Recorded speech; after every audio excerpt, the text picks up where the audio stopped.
Hey everyone, Disasteria here with another video. I've got a nice 4 days off of work since the Queen's been queening for a while, and I'm Brit, so yeah, I thought, well, one of the things I can do with the bit of extra time that I've got, especially since I don't really have like coding projects I'm too worried about at the moment and so on, is making more videos. This might be the only one over like this 4 day stretch, but I had this idea doing obviously this series of team building guides, and this is the latest installments before I've covered Spike's offense and Sun offense, and taking a break from doing offense to showcase another broad style, which is paralysis balance. You can see on the screen, of course, a whole number of different Pokemon that are commonly featured in the style. I will sort of go over its strength and its weaknesses, and but yeah, I mean the core conceit of paralysis balance is you want to slow the game down, you want to slow your opponent's Pokemon down, and then sweep with the slow, dangerous sweeper. And there's a lot of different ways of going about it, a lot of different ways of supporting it, and the team structure it's very flexible, but at the same time there's certain Pokemon, like quite a few Pokemon really, that can pose fairly serious problems. And yeah, in terms of the weaknesses, one of them is that you've also tend to rely on having some Pokemon that don't really cover very much, like Sandslash or Ampharos or Absol don't cover a huge amount. So that can also pose a bit of a challenge in the builder. But once you find something that works, no, it's as good as anything else. So with that, I think start off by looking at the actual breakers and sweepers available to the style. The biggest selling point in terms of the sweepers tends to be Sandslash, and also like Slowking as well, which I put as a hybrid here as well. Uh, yeah, Sandslash is just, if it outspeeds the opponent, it's extremely deadly. Meganium's really the only thing that will happily take like a +2 attack off of a Sandslash. But plenty of things outspeed and do a lot of damage to it, which is the thing that holds it back and makes this style like so good for it. But there's also Subsoul Stance Absol, which is a nice way of punishing spikes, and Chimecho is it's kind of support Pokemon, but also kind of a sweeper. And Altaria can run DD Altaria. I mean, that doesn't benefit as directly from paralysis support, but it tends to pair well with the breakers. Yeah, and in terms of those breakers, there's some very strong ones. Golem is again sort of one of the biggest elements. You probably wouldn't run Golem and Sandslash together, which is part of why you've got like a few different interesting options, as they're sort of like the two strongest, like just extremely dangerous Pokemon that don't necessarily cover a whole lot defensively and quite slow, but they hit really hard. For Golem, you'll be using a Choice Band because it doesn't learn Sword Stance, but it hits. It's got Rock Head, Double Edge. It's got Stab on Rock and Ground. It's got Earth. It's got Explosion. It's absolutely beastly. But as you can see here, there's quite a few different options as well. Camelop's obviously very dangerous. Warlord is interesting. It's a decent lead. It's got Water Spout. Muck's less often seen on these kinds of teams, although it's certainly not bad, but it doesn't mind paralysis support for sure. But it doesn't really provide much support besides being like really good defensively, which is kind of similar for Aggron, and doing something offensively for partners like Sandslash. Yeah, so there does tend to be sort of this trade-off between, like, when you want these Pokemon that are really useful offensively for these teams, but they don't offer much defensively, and vice versa. So you end up... I haven't really sort of gone into the structure because they can be so varied, but you tend to sort of aim to put, like, one breaker, one sweeper, maybe a second breaker, and then the rest of the team based on being support Pokemon. and these hybrid Pokemon as well. Armaldo is quite a funny one because you can run a Source Dance set, which you can also pair with Spin, so that's like quite supportive, but also similar to Sandslash. It's just even slower, and Armaldo, and but it can also consider like a knockoff set, and there's Slowking as well. So we'll say with this, with this, it's just like it's really flexible, which is both like a boon and a curse. It's not too hard to come up with like an idea that I probably haven't. I'll say with this compared to like Sun, where it's quite narrow. But because you're playing with these low speed Pokemon, you do have like certain issues with it. Now let's take a look at the support options as well. As you can see, quite varied. And a few of these, of course, are also breakers or sweepers. But you've got spinners, you've got paralysis support. But in terms of the other options as well, there's like a whole slew of options. So, Fortress offers spikes and spin. You do tend to want rapid spin on these teams because they tend to be mostly grounded, and aiming to play a bit of a longer game. But spikes is far from necessary on these teams. You'll see on the samples that I'll show later. Some of them have spikes, some of them don't. One of the decent things about Fortress is it's a great answer to Choice Band Tauros as well. And it can also be a paralysis spreader with Zap Cannon. So it's flexible, it has quite a bit of utility, but it is far from necessary. And when you're running it, then you're probably not running like another Choice Band Tauros answer like Golem or like Armaldo or Magneton. I mean, there's a lot of answers you tend to need the slots to cover other things. So that's kind of a challenge, it does kind of step on the toes of a few other Pokemon that you might like, but it does offer some big things as well. Misdreavus as well, I would probably recommend not using it unless you're pairing it with Fortress, because it does spin block. It does also spread paralysis, like a Thunderwave Psychic HP Fire set that can, you can run Destiny Bond or Pain Split or something else in that last slot as well. It's a pretty good. It's all right. I tend to avoid it on this kind of team, but it is a route you can go down. I did sort of want to make note of it. Clefable though is one of the most central Pokemon to this style, and you'll end up seeing that on almost all of the samples I've used it. Although it's not completely necessary, it's very good. It's just you'll see when we come to the Pokemon that are the biggest threats to these kind of teams, Clefable is a decent check to a lot of them. And not only that, but there's often not that many other options as well. So if you go down a different route, then you tend to be following a bit of a narrower path. Whereas with Clefable, it helps against mixed Tauros and mixed Typhlosion. It helps against Golduck. And not only that, it provides paralysis support really reliably. And it can provide other support. You can run Wish on it. You could run a Screen on it if you really wanted. You could run Sing on it. Encore as well. Can help against certain threats.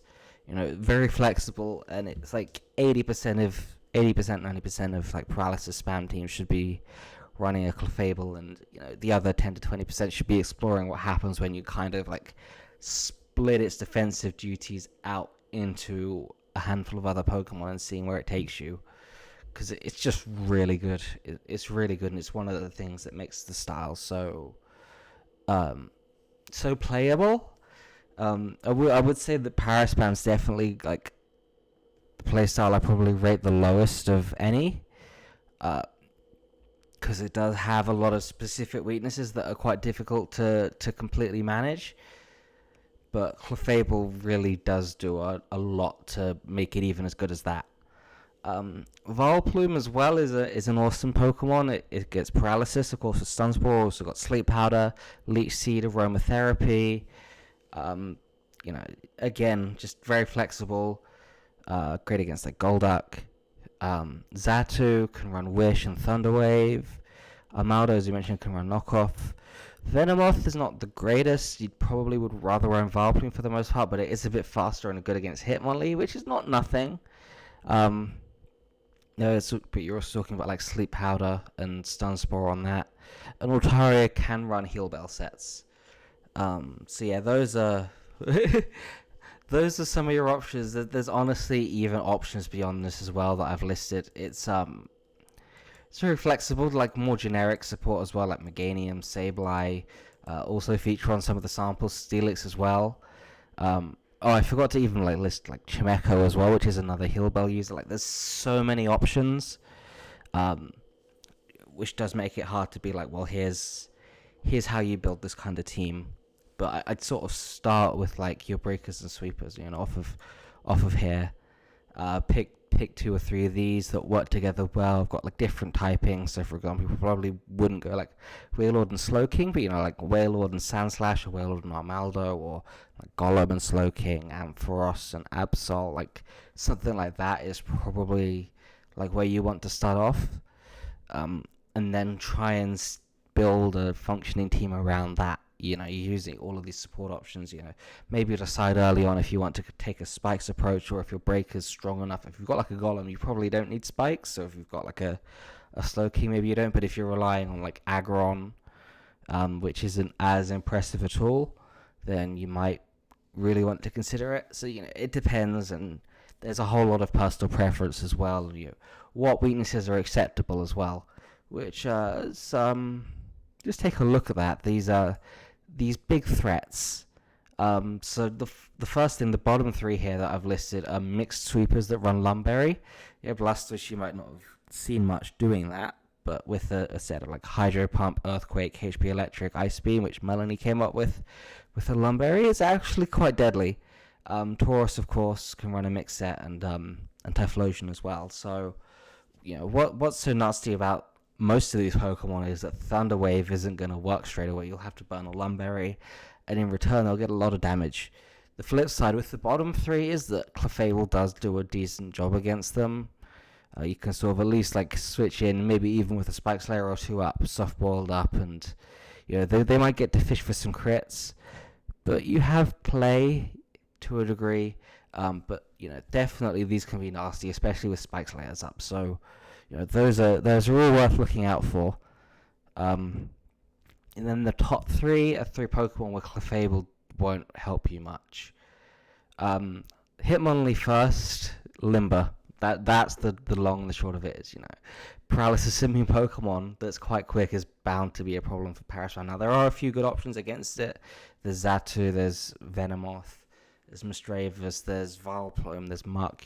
These are all decent checks to varying degrees depending on the set, but it's something you're always going to have to be a bit on the lookout for. Chimeco as well, like Psychic types, Poison types, Flying types are mainly sort of what you're talking about to check Hitmonlee, but chances are it might be quite tricky for you to make a team that's like Paraswine that's completely resilient to all variants of it. But on the flip side, it's also a Pokemon with quite low usage, especially at the moment. But it could well change. If Paraspam picks up, it might be a popular choice. And of course, it comes in on Clefable quite comfortably. I mean, it takes a ton from Seismic Toss because his HP is so bad. But obviously, it's got Stab Fighting and Thunder Wave immunity. It's not hard to generate entry for it against this kind of team. Kadabra, and also sort of mention Xatu as well, although Xatu's a bit less threatening because it has the weaknesses to Electric, Ice, and Rock, which are 3 attacking types you tend to have quite available on Paraspam. Kadabra in particular is also really fast. The really nasty thing about Synchronize is with Lumberry, which was this was like a Ferdazi idea, although it's quite a while ago now, is that when you use Thunder Wave on it, you're the first Pokemon to get paralyzed, which is disgusting. So you tend to try and run a proper answer to it. So, Aggron, which isn't that great of a Pokemon for Paraspam, is often used because it's good against Kadabra, or Absol, or DD Altaria. But it's really quite tricky, or like Steelix. So, you really have to watch out for this Pokemon when you're building. With the mixed ones as well, you do to a degree, but if you have Clefable, I'd say you're largely okay against them, especially if you've got Union Rapid Spin support of some sort as well. But you're fairly fine against that. And then Lanoon. The thing with the Lanoon that's nasty is just that, on a lot of styles, you're adding like Fortress automatically, so you're like, well, you do have a Pokemon that will survive a +6 Loon attack and do something back, even if it's just a HP Fire. On Paraspam, often you drop Fortress. You know, as I mentioned, Spikes is far from necessary. Now, there are other options as well. There is Armaldo and, you know, Steelix, but really not many things can survive a +6 Loon attack.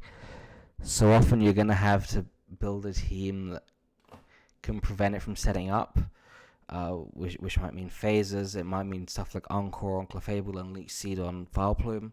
So, you know, you do have to be careful with that, as well as also if you're not running Spikes, you probably don't really want to run as phaser. So, unless you're running Armaldo, which does have the big upside of being good against Lanoon, then you're probably going to have to run 6 Pokemon that can prevent Lanoon from setting up on them, which means either like one-hit KOing it at 50%, or some sort of disruptive move like Leech Seed or Encore.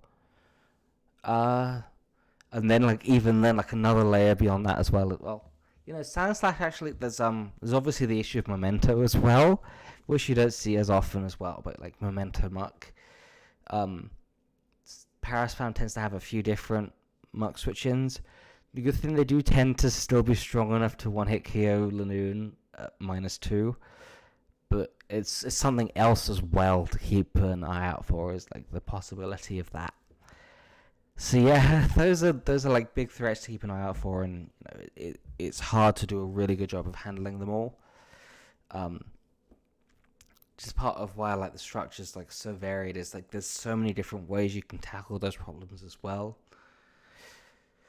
Yeah, finally, before we look at the sample teams, I also just want to take a look at leads. So, as you see here, sort of split them out. The most common thing you see is anti-leads here. So you could run Fortress as a spiker. You wouldn't be running Lily on these teams. They're just too slow playing.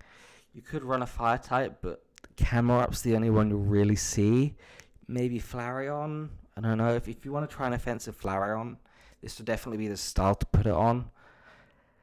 But the lack of physical stab and just having to mix EVs because you want that fire stab as well. Otherwise, why are you using it? It's just a bit awkward.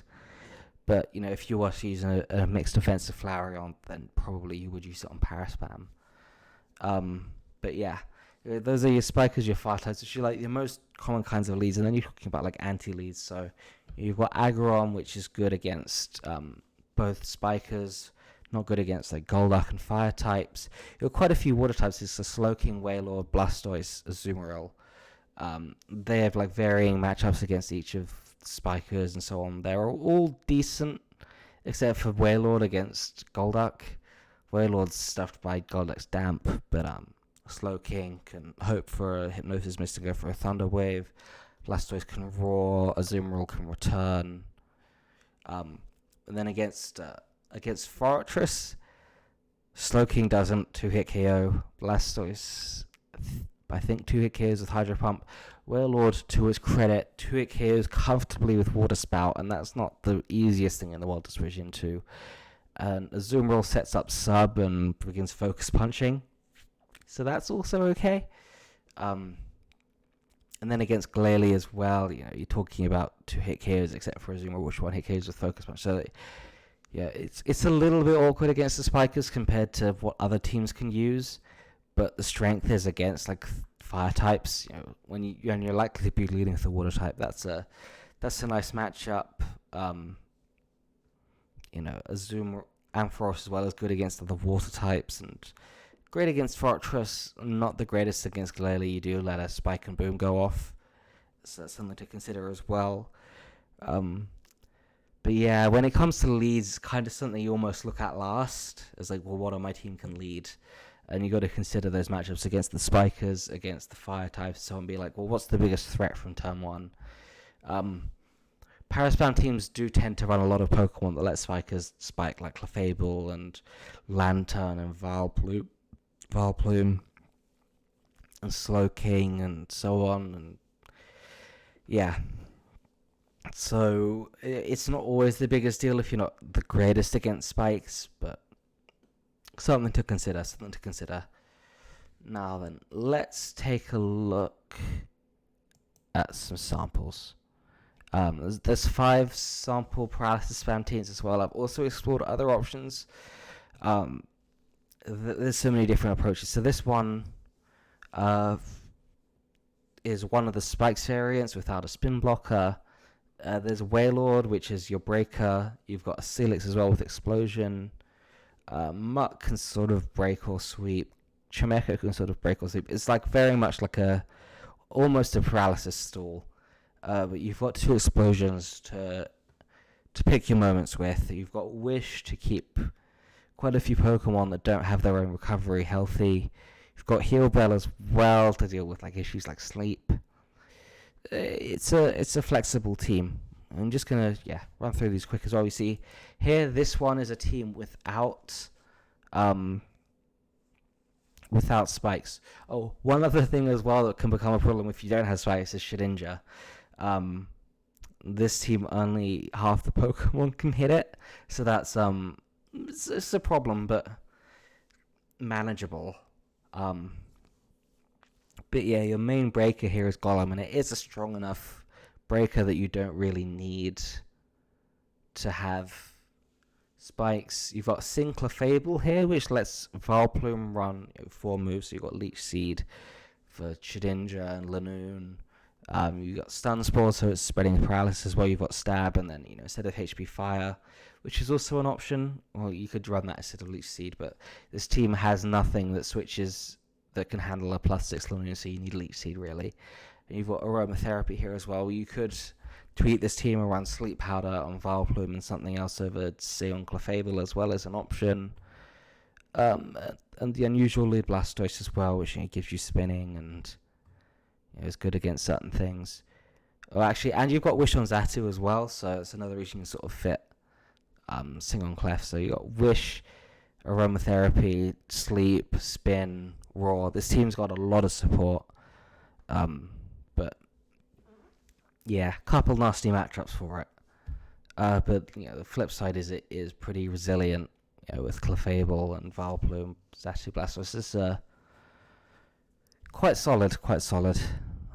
Even with Absol, which you need the rest of the team to be really solid with, like Absol, Golem, because you're talking about Pokemon that really don't check much. Absol's great against Psychic types, and by great I mean it's adequate. That's his strong suit, and it's not good against anything much else really. But it sets up on Fortress, which is nice.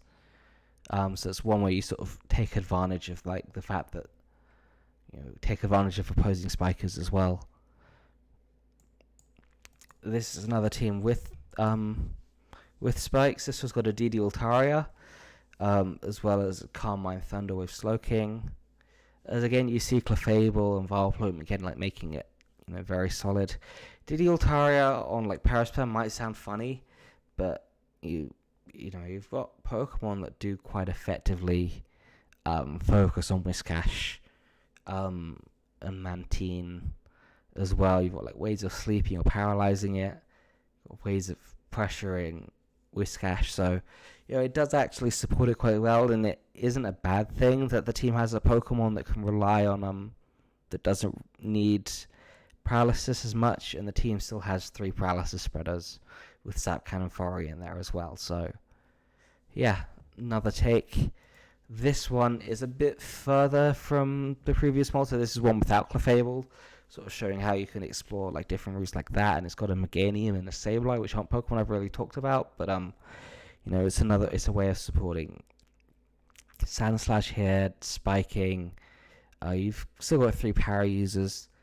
This team's does suffer a bit from just like the lack of resistances of like Ampharos and Sandslash in the passiveness of Sableye, but it's another way of playing.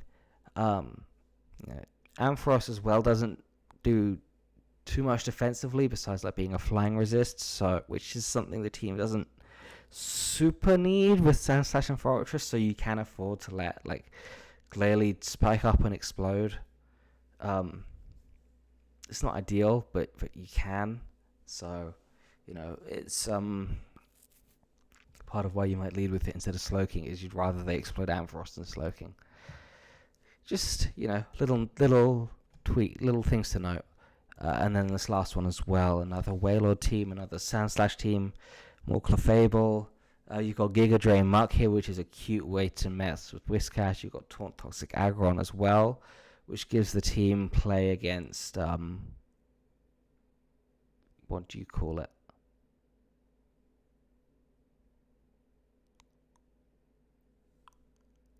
Whiscash. One thing that's definitely a little bit challenging about this team is maybe a bit vulnerable to Lanoon. The HB ground threat against Aggron's quite nasty. And Zatu might have a hard time getting through light screen, so you do have to be pretty careful of Lanoon with this team. But beyond that, got to execute your own offense against those kind of teams, really. Yeah, you could tweak it. You could run Encore over Sing on Clefable again as an option. So, yeah, there's a bunch of different teams. They'll be included below. You can see how there's like these little things where it's like you have to make trade-offs between like how well you execute your own game plan versus stopping certain really disgusting threats, which does hold the style back a bit, because to make like a truly one that doesn't have like these horribly lopsided matchups also kind of has to make sacrifices to do it as well. Yeah, so that's the world of Paraspam. I hope you enjoyed the video. Hope you try building your own teams. Hope you try the samples. Hope you play ADV 50. Discord link in the description. Like, comment, subscribe. I'll see you around. Bye bye.